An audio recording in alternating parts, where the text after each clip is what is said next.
Welcome to episode 2 of the Female Firesides podcast. My name is Emily Brandenburg, and I am your host and owner of EB Design Agency. Thank you so much for being here and listening to this episode today. I have a very special guest today, as I say every single week, because all of these women are just so amazing. I have Chinyere today, who is a very new friend, but one I feel like we will just be friends forever. And she is going to share with us her journey into entrepreneurship and all the wonderful, amazing things that she does. Thank you so much for being here today. Thanks for having me. I'm super excited to do this.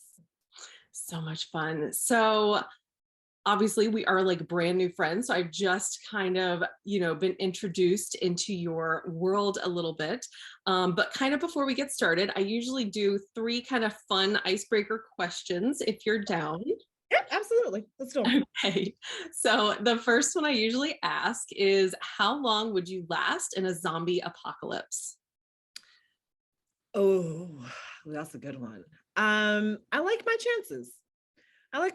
With, with the right resources, give me some weapons to defend myself. Let me understand, do they only come out at night? Are they daytime zombies? Like what's going on with the food situation? But I'm taking my chances to survive a little bit. Awesome. Yeah. I love it. I ask the same 3 questions every single time, and the answers are always just so funny. I mean, there are some women who are like, oh, I would last about 5 minutes. And then others are like, no, I will be here till the end.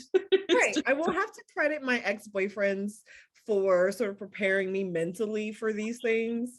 Like letting me know, like, you need these meal replacement bars and like certain things you need to have on hand. And not that I have them yet, but they're in the works. I'm getting prepared. There you go. Okay. Question number 2. What was a fashion trend that you used to totally rock that you would be completely embarrassed by now? Oh, wow. So I'm not really trendy when it comes to fashion. But if there was one, probably the acid wash jeans.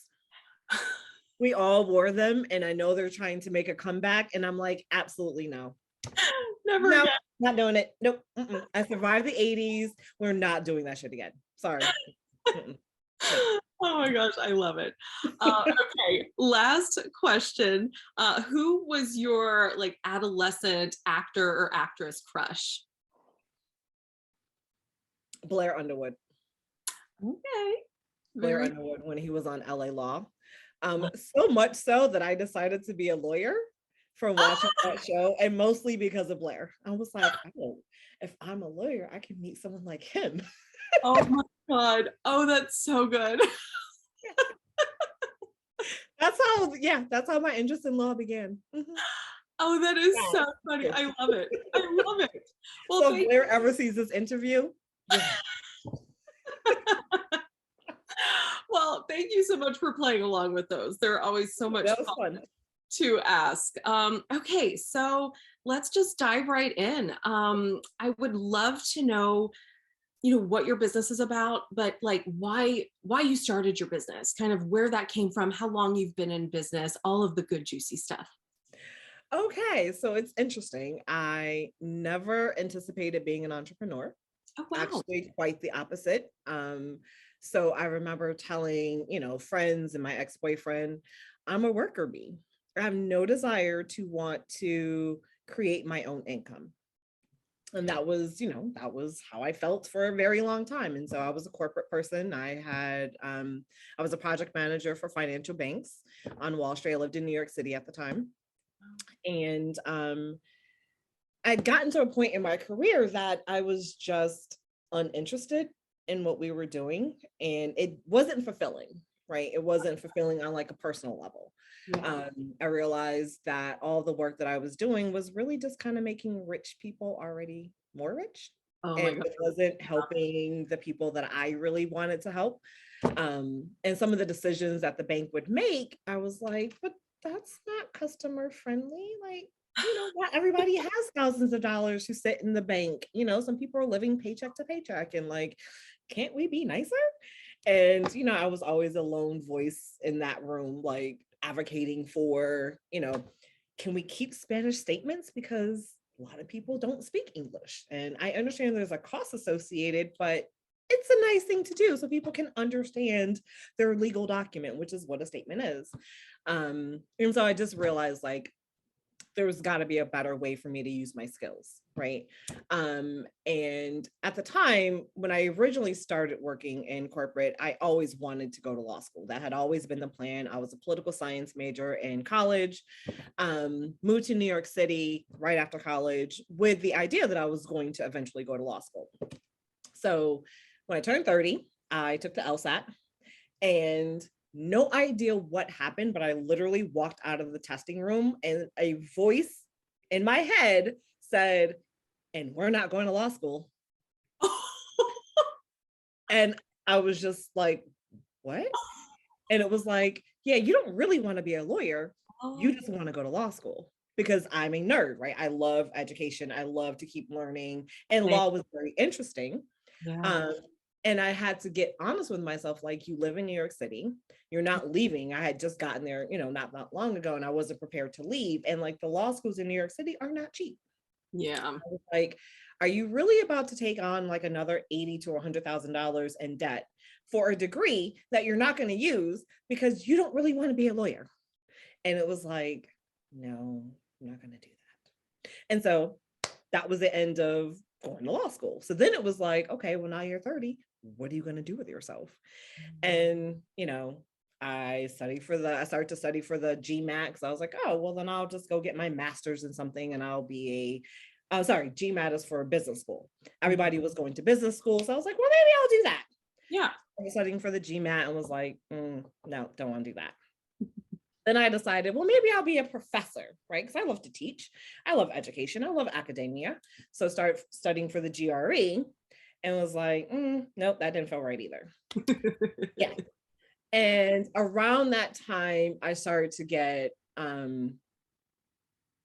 symptoms that I hadn't had before, like bloating and extreme fatigue. And I'd be in meetings at work and like just break out in hives, like just crazy. So I'm sitting in, a corporate meeting and I'm like itching, but trying not to look like I have some disease going on. Right?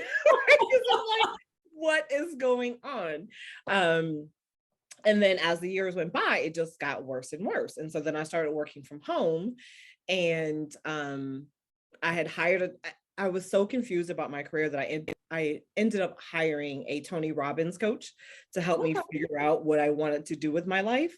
And so I was working with her, I was working from home, I was exhausted all the time, and I had gotten into cooking. Oh, fun. So my entire DVR was full of all the cooking shows. Oh, and I love it. Yada, Ina Cortez, I think, what's her name? You know what I'm talking about. Yes. All the cooking, Rachel Ray, all the chefs who like actually made food on TV. This is before they did all these like reality shows and stuff like that on the cooking channel. And I started to get into cooking. So I thought, well, maybe I'll open up a food truck. Oh, fun. So I was going with that idea. I was like, okay, it's going to be something to do with food and nutrition. And that was the plan for a little while. And then the more I talked to people who like were chefs and like own food trucks, I was like, oh, wait a minute, you got to work all those hours? Right? I don't think that's me. I don't think that's going to be it. No. And so that was really just kind of lost. And then as fate would have it, I met someone who was a health coach. And I'm like, what's that? I was like, what do you do? So she, explained to me what she did. And in the meantime, because I had been gaining weight and I had never been a person to carry a lot of weight, and the things that I had normally done to lose the weight weren't working. So like, dieting for 2 weeks used to, I could drop 5-10 pounds in like 2 weeks and just like not eating this and not eating that and doing a little bit of exercise, and like that wasn't helping. And so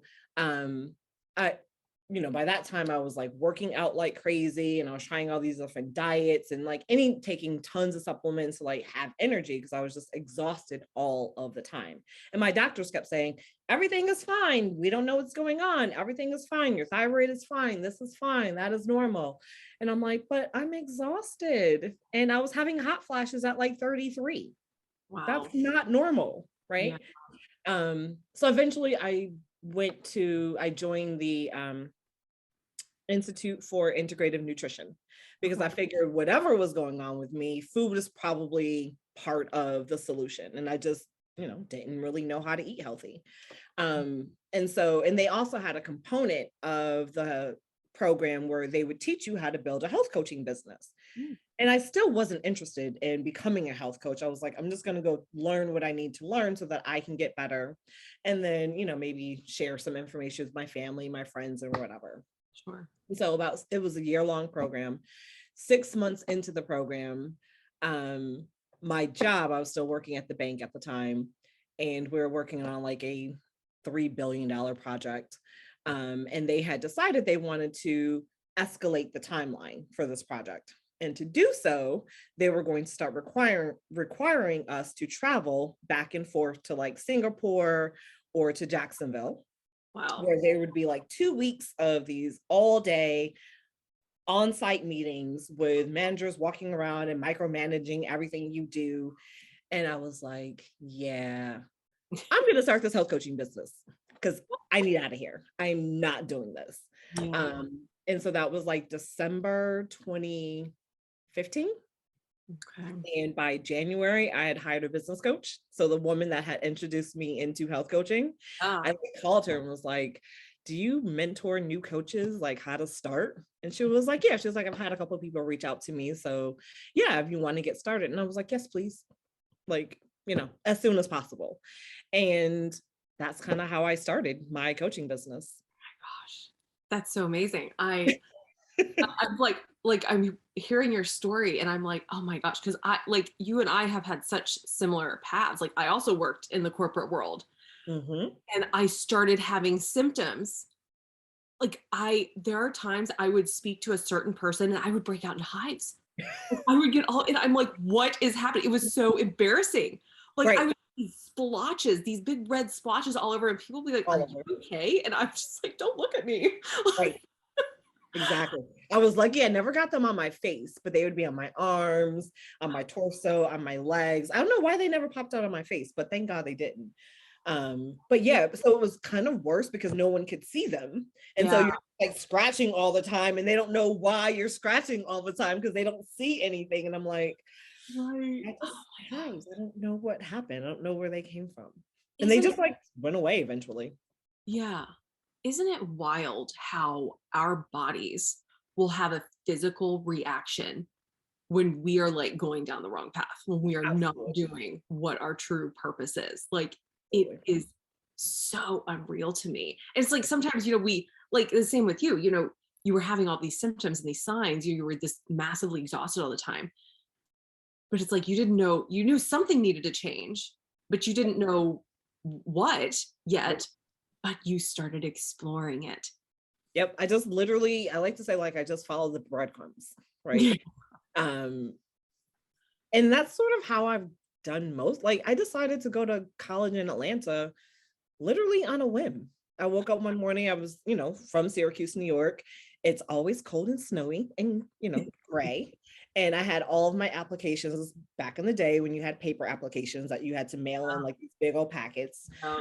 Now is online. That was not the case in the 90s when I went to college. And so I had all these packets ready to be mailed out to like Buffalo and Rochester and Albany and SU and a couple other schools.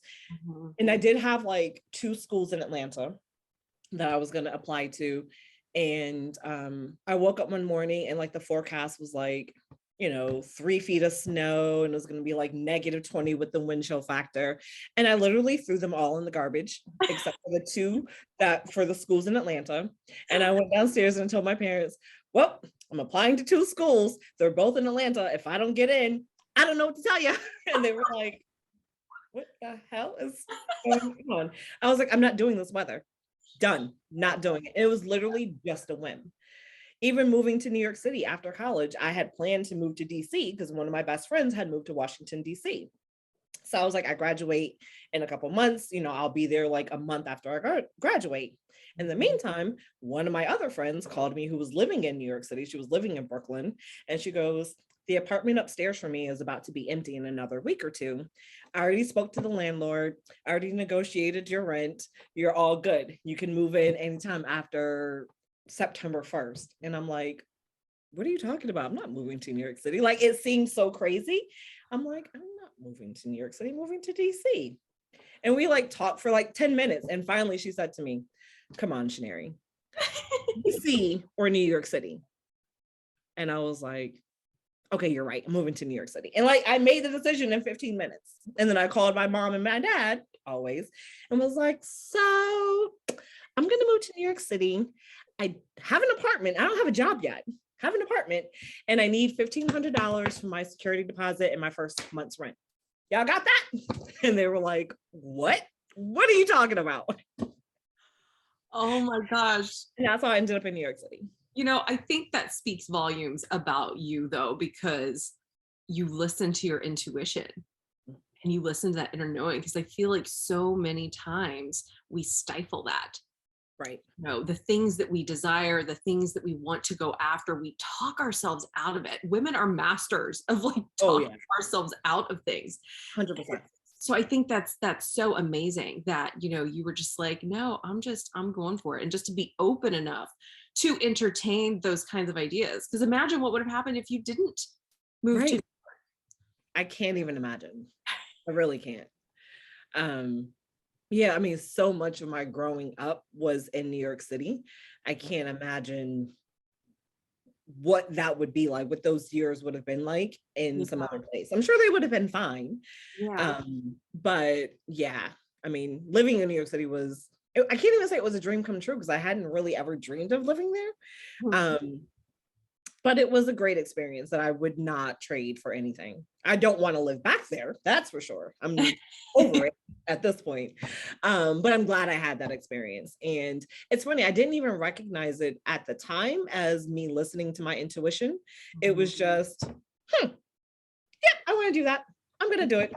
Yeah. Why not? I'm young. What's the worst that can happen? If I don't like it, I'll go somewhere else. Yeah. Like, that's always just sort of been my attitude about decisions. Like, well, can't really be that wrong. Worst case, I'll find out that I made a bad decision and I'll just make another one.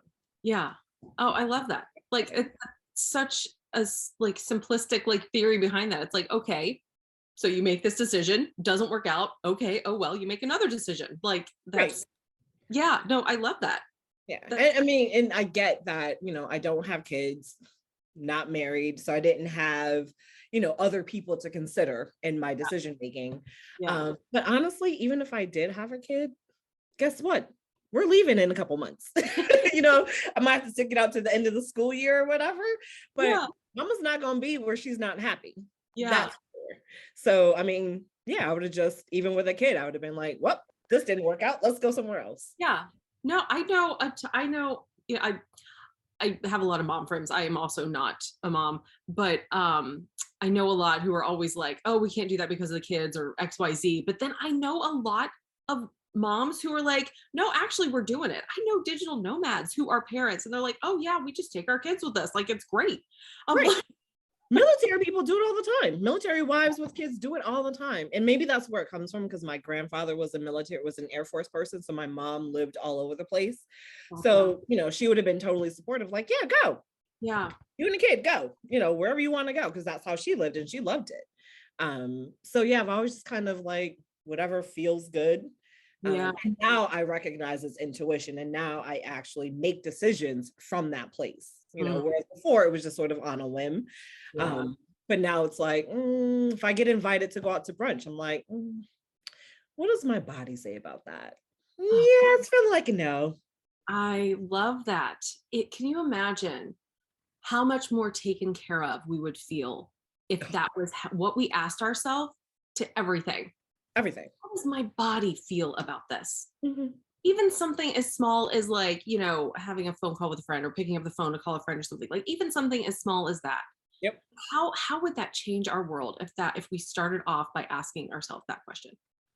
I can't even tell you how the more conscious I become with respect to before I make a commitment to something, just like checking in to see if am I making this commitment because it's what I really want?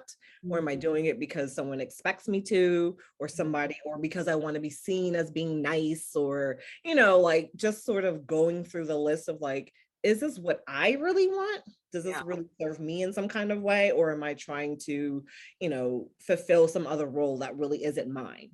Yeah. And it's been a huge change. And I'm Yeah. definitely not going back.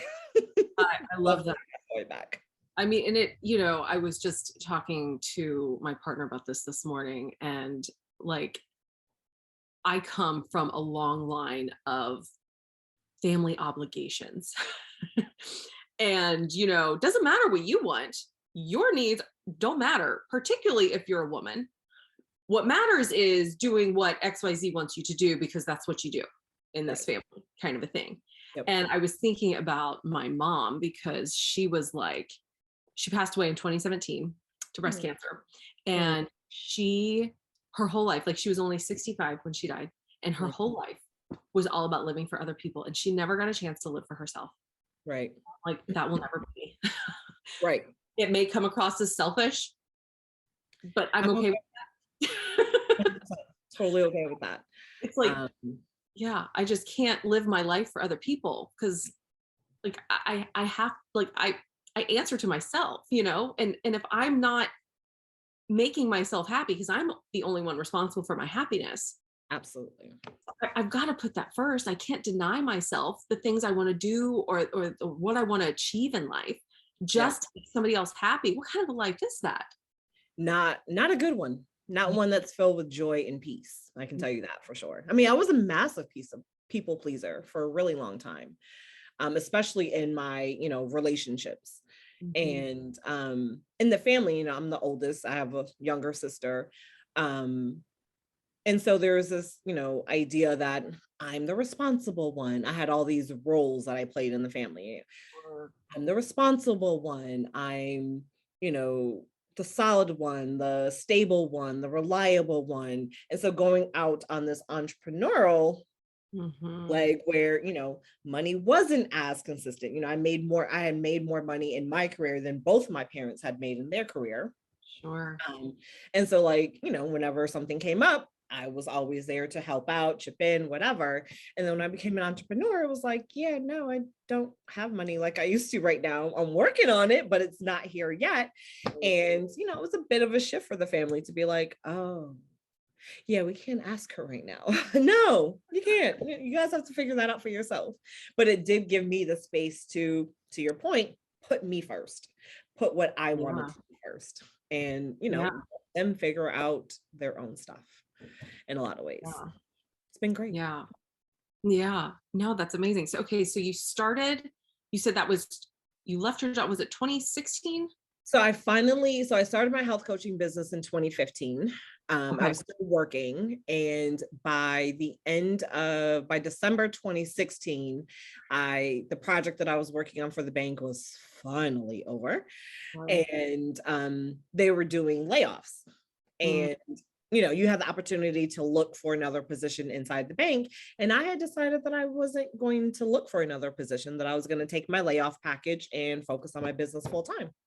And at the time, my mom, my boyfriend at the time, some of my close friends were like, are you sure? You sure? This is real different, only having income from your business to support you. And I was still living in New York City. So my rent was like $2,000 a month. I had an Audi Q5, I had lots of expenses. Yeah. And to be honest, when I quit working full time, my business was not in a position to financially support me. But I didn't care. I'm hard-headed that way. I didn't care. I was like, I'll figure it out. And I always said, like, worst case scenario, I'll end up filing bankruptcy and, figuring it out from there. And, I did file bankruptcy. Oh, God. It happened. And then when it happened, it was like, oh, well, that was the worst case scenario. I'm still standing. Yeah. I bounced back. Yeah. Um, but yeah, so I started working full-time in my business in January 2017. Okay. And it's been good. It's been a journey, let's just say. It is a journey. Very It much. is. It's, we are like, I mean, I think this is probably the first time in the history of the world where like we can start our own businesses so easily Mhm. online. Yes. Obviously, the internet has not been in existence for a long time, but it just, just it's just wild to me, like how we're trained to think that, okay, you graduate high school, you go to college, you probably maybe meet someone in college and you graduate college and then you get married and then you buy a house with a white picket fence and then you have the babies and then, and Dog. whenever someone goes against that, the first thing the people in our lives are like, wait, what? You're Yeah. doing what? Right. I mean, I still remember because like I was 5 years old. I had found a like Indian relic in the creek in my backyard. It was like an arrowhead. And I was like, I'm going to be an archaeologist. I went to school for anthropology and classics. Like I actually have Wow.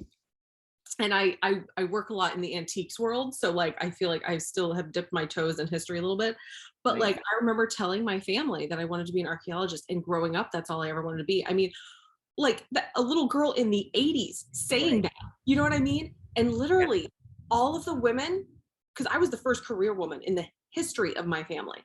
Mm. And, a couple of them had jobs, but Mhm. they were not careers. Like the jobs Right. were like a necessary thing. But they were like, no, you need to have babies. And if you don't want them, you need to hold other people's babies until you do want them. Right. And I was like, what? Why am I not allowed to want a life that's different? Right. Like, why is that not okay? Right. No, I remember, I mean, all growing up, all my friends wanted to get married and have kids. And I remember I told my mom the story just the other day. We were standing, so our best friends lived next door to us, and then it was our driveway, and then it was our house. And I remember we were outside, we were standing in our driveway, and I was looking at both houses. And all my friends and my sister were talking about how they couldn't wait to get married and how they wanted 3 kids or 4 kids or 2 kids or whatever. And they were like, "What about you?" And I was like, "Yeah, I don't want any kids. I'm good." And they were all like, "What? You don't want kids? What's wrong with you?" And I was like, I just don't feel like I want kids. I was like, I wouldn't mind being like the cool lady on the block where all the kids can come over, Right. after school and, have video games and Yeah. a safe place for them to be until their parents came home or whatever. I was like, but then they go home at the end of the day. I'm Yeah. good with that. And they Yeah. were like, okay, but what about getting married? And I was like, I don't really need that either. And I remember looking at both our houses, and I remember saying, but if I got married, I would want 2 houses next door, Yeah. and we just build a bridge over the driveway. So he would have his place and I would have my place. And then we could just go back and forth a couple times a week. But I need my own space. And they Yeah. literally thought, and I was 10. So this is the 80s, right? This is like 1985. And they just looked at me like, we don't know where she came from. What's wrong with her? We don't understand. And even I was in a relationship for 18 years. Mm. And when are you getting married? When are you gonna have a baby? I know. Oh my I'm God. not. Yeah. Right. And the bad part was like everyone blamed him for us not getting married. And he's Oh, like, he doesn't want to. And I'm like, kind of, I'm good. I'm yeah. good. So yeah. I Oh, hate questions about having kids. Like it's just so invasive. it It's is. like you just don't need to ask that. Like Right. particularly with, it sounds like you and I are on the same page. Like I was always very vocal about not having them. And so it was like, why are you asking me? Like, you think I'm going to wake up tomorrow and magically have that mother gene or whatever it is that like, it just, because and I had a lot of friends growing up who also, that was like, they wanted to be a mother more than anything in the world. I Right. think that's amazing. It is. We It's need so, people to move the human race forward. obviously, yes. Go Yeah, multiply. But yes. you know, Um, But I just don't think we should punish girls for wanting something different. Absolutely. Totally agree. And I Totally. think that should be nourished and nurtured as much as it is for, boys. Absolutely. I feel like it's just, there's such a double standard there with like pushing boys to like be assertive and do things outside the box and stuff. But then with girls, it's like, oh no, you have to like smile and you have to be polite, no matter if you want to be polite, and you have to do this and you have to do that. And it's like, actually, no, Right. Actually, I don't have to do any of that you at don't. all. Yeah. You don't. Yeah. I don't really fit into many of the so-called like female boxes. Yeah. Like Yeah. I'm very, very vocal, very Yeah. opinionated. Mhm. I cuss like a sailor, Same. things that are not quote unquote feminine, right? Um, Right. Right. you piss me off enough, I will fight. Like I'm not above, Right. um, put your hands on me, it's a whole problem. Just gonna let you know right now. You know what I mean? I'm very protective of my little sister and my niece. And Sure. my, Yeah. my little sister is 43. So, or will be Oh, 43 at the end of April. So she isn't really needing me to fight her battles anymore. right. But I'm the older sister. This is what But we you're do. loyal. You're Right. loyal. And I'm the same way. Like I'm a Taurus, and the people in my Oh, yeah. circle, So is I, she. I will throw down for you. Right. Exactly. Exactly. Yep. 100%.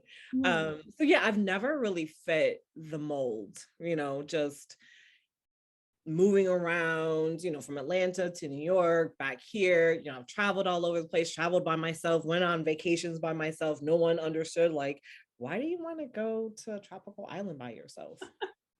Because I need a break from people. Because I need a break from people and because I like my own company. It's Yeah. very rare that I get bored. Occasionally it happens, but Yeah. there's always something to read or to listen to music or go for a walk or whatever. Like, I don't need people to entertain me. I'm Yeah. totally my own. I have also traveled alone before. It's funny. I wasn't fully alone. I had my dog with me, but we took a 4-week road trip out west, and it was so amazing.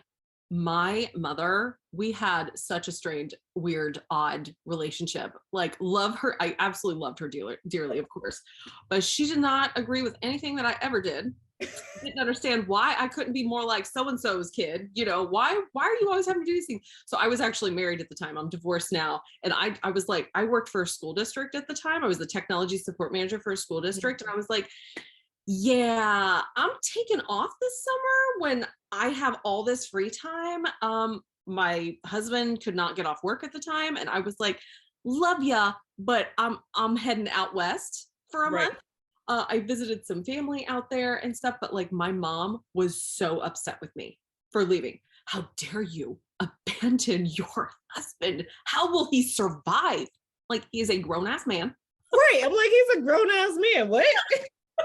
he, Uh, he can take care of himself just fine. But I'm fairly certain she like went over there and like cleaned the condo while I was gone. I'm just like I just don't want any part of that. Like that is not who I am as a right. woman.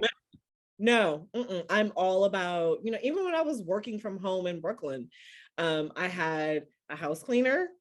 I had groceries delivered when I could. Like, so when the pandemic hit and everyone was like, oh, I have to have groceries delivered. I'm like, honey, I've been doing that for like since 2010. Same, Okay. I same. used to have someone come to my house and do my manicures and pedicures, Mm. wax. Like, I'm all about convenience. Yeah. All about self-care and all about convenience. I will hire out whatever I don't want to do or whatever I don't like to do. My mom, my ex-boyfriend, my mom were like, but you're home all day. Why can't you clean your own house? Because I don't want to. Exactly. Because I'd rather use that time and energy to do something else. And because I can afford to hire someone else. And I also looked at it as though the people that I'm hiring, I'm helping them put food on their table, helping them take care of their kids and their expenses and things that they want to do. So why not spread it around? It And always the comes back to more that women do this and shatter those glass ceilings of expectations that women have to, well, you can go out and have a career, but you also have to take care of the house. You have to clean everything. You have to be responsible for the groceries. You have to be responsible for the finances and paying all the bills. You have to be responsible for taking care of everybody and making sure everybody's like, no, No, I don't. like, absolutely not. Mm-mm. I totally agree with you on the whole, like I was getting groceries delivered before the pandemic even hit. I was like my rates start at $55 an hour. Like why am I going to waste an hour and a half of my time being around people that I don't want to be around? Right. Doesn't make any sense. Like, Like I'm just not doing about that. right. Absolutely. Yeah. So I have a trainer now that comes to my house to work out 3 times a week because I don't want to go to the gym. I mean, I've had trainers, for years. So I know what to do, Yeah. but I like someone to not, I don't have to think about it. I He have to comes, he tells me what to do. I do it. I'm good. He goes home. Like, I don't have to think about it. I don't have to drive anywhere. I don't have to go anywhere. It's just easy and it's convenient and it works for me. It works for him. Why do y'all care what I'm yeah. doing? Well, Like, we should be allowed when we see an area in our life where we feel like we need support, that like why make us feel bad for that when we should be congratulating each other for doing that? Be like, you know what? I think that's great that you saw there was an area in your life where you needed support and you went out and gave yourself that support.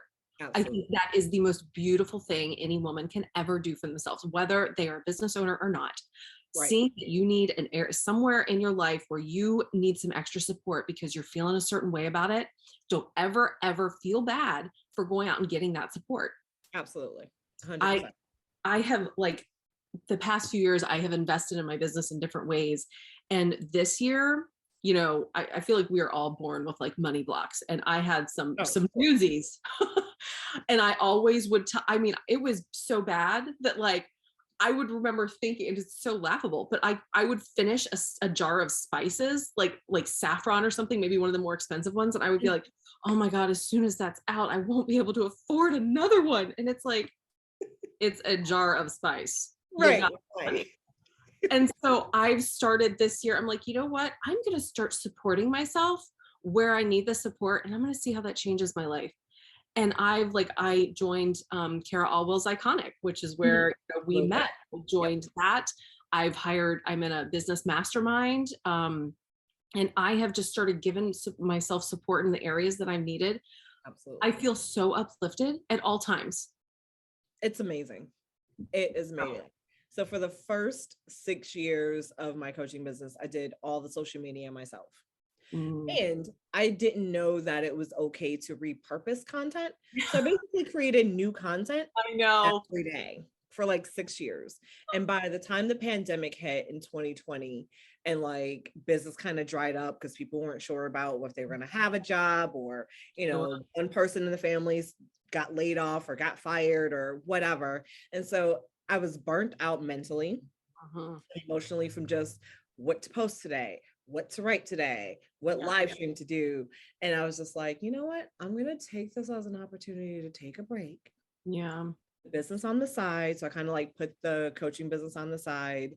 And then of course, like 2 weeks after like not having the business being active, I was like, well, I'm bored now. What do we do now? And I decided to go to get my master's. So I'm halfway through a master's program at Johns Hopkins. Yeah. That's amazing. That's the beautiful thing about having your own business. You get to make those decisions. Absolutely. You get to if you don't like where your business as it is at the moment, guess what? You can pivot, you can change, you can stop going the direction you were going and go a completely different direction. And I think that's the most amazing thing. It gives us so much freedom having that power as a business owner. Yes. And I didn't even realize how much I needed it until I had it and realized like, oh, my nervous system feels so much better. It feels so much more calm and at peace. And then last year, so around April 2021, I decided like, okay, I'm ready to dive back in. And I realized, but when I go back this time, I'm not doing it the same. I cannot go back to being responsible for social media all on my own. Yeah. So I hired an agency to help me. And they were doing my social media for a while. But that particular agency wasn't the right fit. And so Sure. I had met this other woman, and I reconnected with her, and she is like, oh my God, she's my soul twin. She Oh, I love it. understands me. She gets my work. She thinks like I think. She has the same like values as I do. And she repurposes a lot of like, she was like, you have Yeah. 6 years of content that I can repurpose. She was like, this is by far the easiest job. You're Yeah. the easiest client I have. She was like, because you have so much content that, you know, she'll take some of, you know, like she'll take 3 or 4 posts and like take words from here and there and there, like put them all together into a single post. So they are my words, Yeah. just with a different picture and whatever. And I have to tell you, she and my trainer are the 2 people in my life right now I cannot do without. I love that so much. As a social media agency myself, like I seriously, I totally get it. It's like Oh my God. all of my clients think that once they post something, it can never be posted again. And it's like, what? Don't invent the wheel. What is like, no. It felt like cheating. It felt like cheating. I know, I get it. I get it. You literally do think, oh, once it's posted, that's all I can ever, like, we can never redo that again. It's like, oh my God, no. I know. So I It's love so that. I'm so glad that, you know, you saw that need for yourself and you went after it, because hiring the right people in our businesses is everything. absolutely game change. It's everything. It is. Yeah. I doubt I would be, and like, you know, there are moments where you said like money blocks, right? I still have them. And not only does she like repurpose my content, you know, she coaches me through some of that, like, okay, wait a minute, we're in the middle of a launch, we are not having those thoughts, like let's bring it back, let's bring it back, let's bring it back. And yeah, like I don't think I would still be here if it wasn't for having someone like her. Yeah. She's just taken so much weight off my shoulders, and I enjoy my work now, right? Yeah. Like I enjoy showing up on social media and in my, you know, so the IG stories I post, because those are just snapshots of like what I'm doing throughout the day. Yeah. And so I enjoy doing that. Yeah.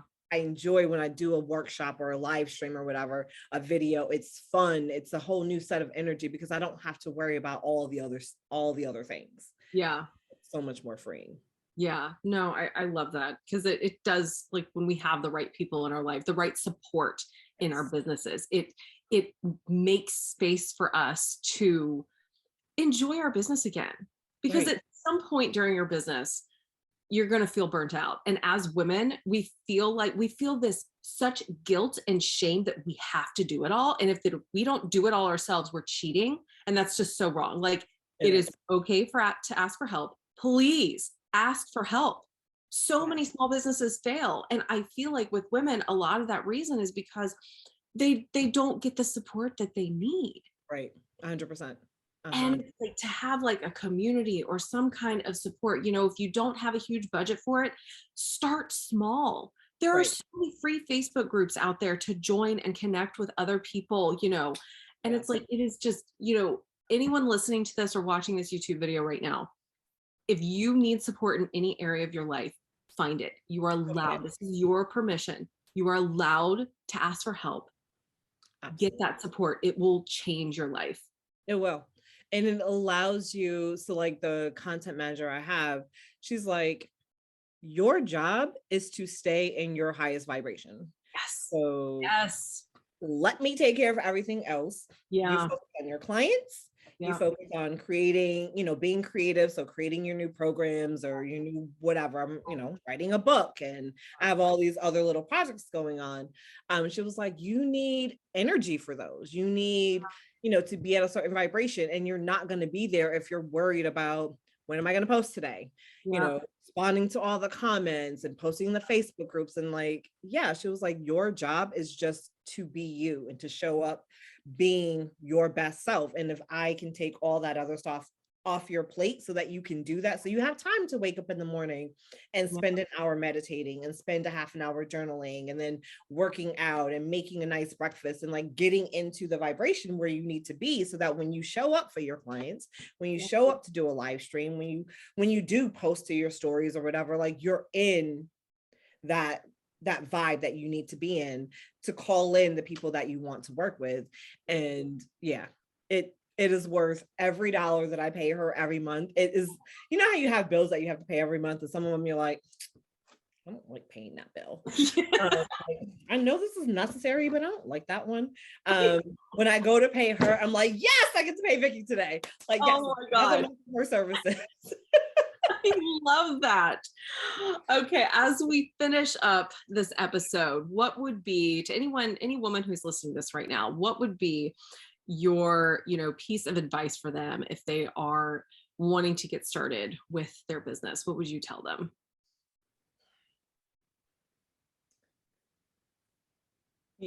I would want them to know that it's never going to feel like the right time, that you're never going to feel like you're completely prepared, and that you do it anyway. You do it with all the fear and all the doubts. And then more importantly, I would just tell them, don't try to focus on the whole journey. Right? Like what the business is going to look like a year from now, or 3 years from now, or 5 years from now. I'm so tired. Can we retire the whole, what's your 5-year plan? Like, I'm trying to figure out what the hell I'm doing this week. Yeah. You know what I mean? Like, stop with the shit about like, you need a 5-year plan. No, you actually don't. Just focus on what's the first step. Yeah. Just take the first step, and then have trust and faith that if this is the right path for you, your next step, you'll know it when you know it. It's a feeling of, oh, I should join this program, or oh, I should hire this support, or oh, I should do nothing and just, be for a minute and let whatever is next sort of come to me. But do it with the fear, do it with the doubts, and do it not necessarily needing to know how it's all going to work out, and just know that it will work out. There is no failure. It's just feedback that, oh, that approach didn't work. Try something new the next time. Exactly. And just keep going. If you enjoy, if you love what you do and you're passionate about what you do, go for it. Just do it. So much. I always say when people, when women tell me that they're so afraid of failing, I'm like, if you're trying, you're never failing. Right. Some things might not, work out. That's fine. That's not failing. Like, you're just, okay, you reevaluate and you change things up, and you go out for a different way. Right. It's really as simple as that. It really is. We make it a lot more complicated than it really needs to be. And a lot of it is just the old programming and the limiting beliefs that we, don't even know we have. And that's the work that I do, is helping women sort of understand and uncover what those programs are, what those limiting beliefs are, creating some awareness around them so that they can sort out, oh, wait a minute, this one isn't serving me anymore. It's preventing me from starting that business, or from asking for the promotion, or getting out of a relationship that isn't serving me. So breaking through all of those limiting beliefs and those programs, working on self-worth, because that's at the root of a lot of it. Why we don't go after the things we want is because on some level we don't feel like we can, like we're worthy of it. And sort of helping women uncover and heal all of those things so that they can feel like, yeah, wait a minute, I'm worthy of this. I'm worthy of massive income and freedom and joy and inner peace and good relationships and fun. And it's available to all of us, not just celebrities and actors and athletes. Yeah, every one of us can have that level of success. Every single one of us can achieve. Absolutely. We are limitless beings. Like, there is nothing we cannot achieve. Nothing. And I think the work you're doing is just so important. And Chinyere, I'm so happy that you came on today. Thank you so very much. I'm going to plug all of the information for your business in the podcast, and I will also be sharing this on my account on Instagram and Facebook, and also on my YouTube channel. So please make sure you follow her and follow her journey. Just the short time that I've been following you, you're just very inspiring. So again, thank you so much for coming on, and until next time. Absolutely. Thank you for having me. It's been fun. I've enjoyed every moment. Thank you. Thanks.